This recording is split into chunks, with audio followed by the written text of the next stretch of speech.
Okay, those at the back may not see me. So I'm gonna sit down. I'm gonna get comfortable. This is an interactive session, so I want you guys to be interactive. We're all working on this together. I may lose the mic though. We're gonna cover the 7 officer roles. Now, there's a couple things I want to ask. Who here is an officer for the first time? Oh, that's not bad. It's only about 7 or 8. Oh, good. The rest of you guys have been around for a while, have probably been through the gamut, know a lot of things, and you're going to be able to share some information. But I really want to rely on the people who haven't been a club officer before to try to step up, give them an opportunity to throw out some ideas and some thoughts about what the role involves. And we're going to do this in a way that try to incorporate all of the roles fairly systemically or systematically. Let's do that. First of all, I want to talk about a couple of things.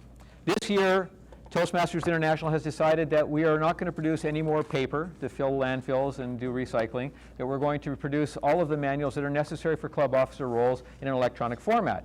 So for those of you who have been in this role before, you know that this manual, you'll recognize this manual called the Club Leadership Handbook. It's a really nice book. It's now available only in a digital format. And if you currently have one from maybe last year, it's still somewhat valid.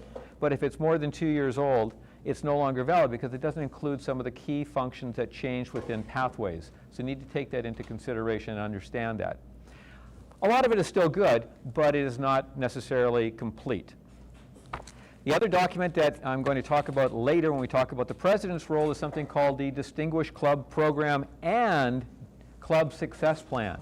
This document is also only available electronically now, and this is something that each club officer needs to become somewhat familiar with because they need to beat up their club president to make sure that the club president is completing it or helping the club complete that. We'll talk about that later when we talk about the president's role. So, how many people here are multiple roles here because they have multiple club officer roles? Oh, hang on. Oh, Bob, that's it, just one? Oh, and Alan. Okay. Well, guys are going to get double duty if you haven't gotten it already, so good for you. Okay, at the back of the room, as I mentioned earlier, I have a handout for each of the club officer roles. Hopefully you got one. If you didn't get one, you'll have to email me and I can send it to you electronically. You can print it off. So what this is it's a 2-page, 1-sheet, single sheet subset of what's in the Club Leadership Handbook. So what's in here has been summarized in here, and it's the new the latest version, 2018 version, not 2019 yet, but it's 2018 version of what's in the Club Leadership Handbook for your specific role. The key things that are in this book include what each role encompasses, what the role and responsibility of each role, but also it has a calendar of the whole year for Toastmasters International, and it tells you what needs to happen. And I've taken out the pieces that are very specific to that club officer role itself. And then there's also a series of links at the back, the bottom of the back side. There are some links. Unfortunately, it's hard to click on them on paper. You can click, but they don't seem to work. But you can type them in if you like, and you can get access to them. And at the end of the session, I'm also going to hand out this thing. I'm not doing it in advance. It's a secret document. I don't want you to have it until the end of the meeting. It's my cheat sheet that you're going to have when you go away on the roles. And I want to talk about the roles in a format that I refer to as guest to member, the circle of club leadership. So there is a club leadership roles. Now, most of us know what those are, but for those of you who are new,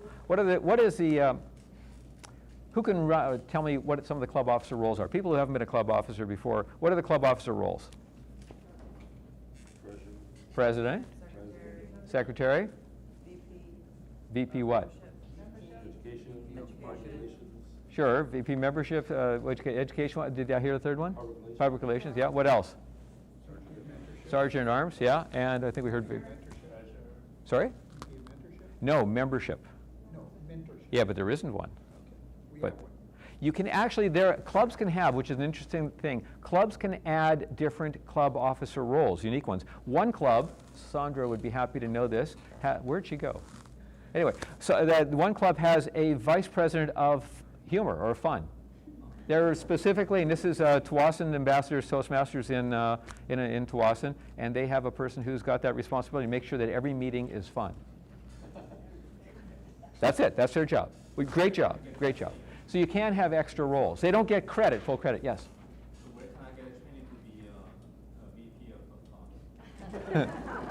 Yeah, we don't have the pit. You could, yeah, you know, you have to go make him locally or something like that. But yeah, you can become a VP of fun. Just make sure that your club has to have that as part of its guidelines. You're not going to get any club officer role credit for it. You won't get training credit or anything like that. But if that's what your club needs, then have it and do it and have fun. All right. Covered Sergeant at Arms, Treasurer. So yeah, we did cover them all. Okay, so if you were a guest, or sorry, before you become a guest, if you wanted to attract a guest to your club, who is responsible for doing that? Yell it out. Good. That was a good answer. VP Public Relations. They are responsible for bringing a guest into the door, right? Getting someone to at least hear about your club meeting, right? How do they do that? Social media. Social media is one? Sure, that's great. Word of mouth, even better. My why. My why. Hashtag my why is why we had the program released this year called hashtag my why. Word of mouth, you using your own social media, posting your own 30-second video about why you joined Toastmasters, why you're still a member. That has an incredible appeal to your social friends, people who you probably never met, but they're in your social media friendship list. They're in Facebook, they're in LinkedIn, they're in whatever they're in Instagram and all the other stuff, Twitter. Those people, if they see your video about why you joined Toastmasters and why you're still there, they're more likely to join Toastmasters than anyone else, than using any other tool that might be available out there. So yes, social media and word of mouth. What other things can they use to get people in the door? Sorry? What was that? Billboards. Billboards. Sure. Sandwich boards also, having something. Like if you have a meeting that's in a social gathering like here, having a sandwich board outside the room, outside the meeting, or having posters inside so when people walk by they say, oh, there's a Toastmasters meeting going on there. You know, I come by here every week and I see that. Maybe I will take the opportunity to drop in and see what it's like. It's a great way to bring them in. How else? Open house. Open house. You have to publish it though, so you have to, but that is a great way that encourages people who would think, well, I don't want to go and it's a regular meeting, I feel uncomfortable, but if they're having an open house, they're encouraging it, plus there's probably what? Food.